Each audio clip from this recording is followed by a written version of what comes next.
जय श्री कृष्ण। जय बिहारी जी की।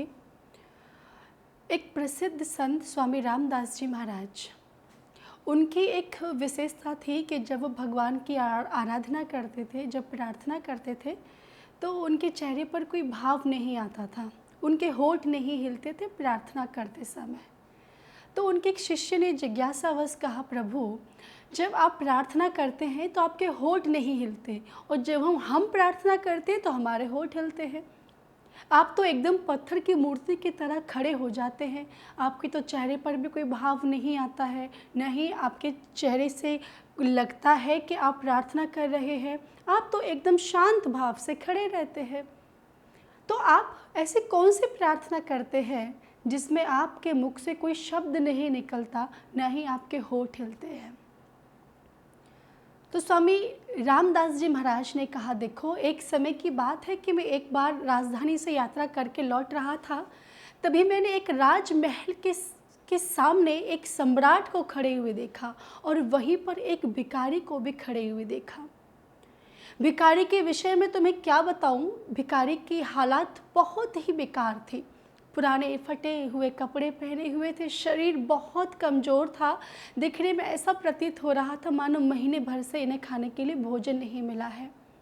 शरीर एकदम कमज़ोर हो चुका था, बहुत कमज़ोर दिखाई दे रहे थे। केवल उनके पूरे शरीर पर केवल उनकी 2 आँखें ही तारे के समान चमक रही थी, बाकी तो उनका लगभग सब खत्म हो चुका था। मुझे तो आश्चर्य ये हो रहा था कि ये खड़े कैसे हैं, क्योंकि दिखने में ऐसा लग रहा था मानो ये कहीं गिर न जाए। तभी सम्राट ने भिखारी से कहा, बोलो तुम्हें क्या चाहिए?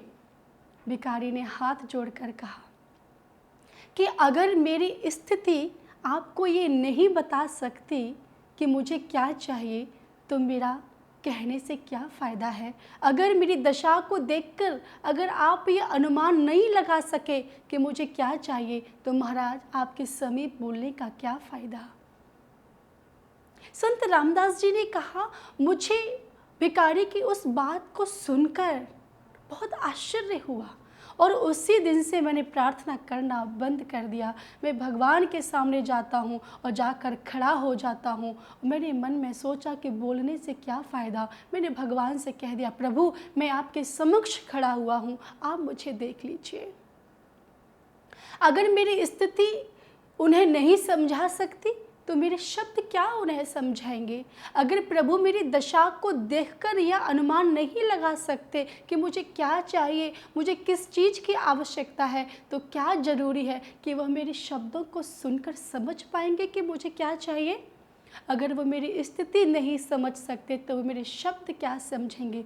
उस दिन से मैंने शब्दों के माध्यम से प्रार्थना करना बंद कर दिया, और मैं बस बिना शब्दों के माध्यम से भगवान की आराधना करने लगा। कई बार लोग होते हैं ना, भगवान के सामने जाकर उन्हें बताते हैं, प्रभु हमारी ये समस्या है, हमें ये प्रॉब्लम है, इसको ख़त्म कर दीजिए, इसको दूर कर दीजिए।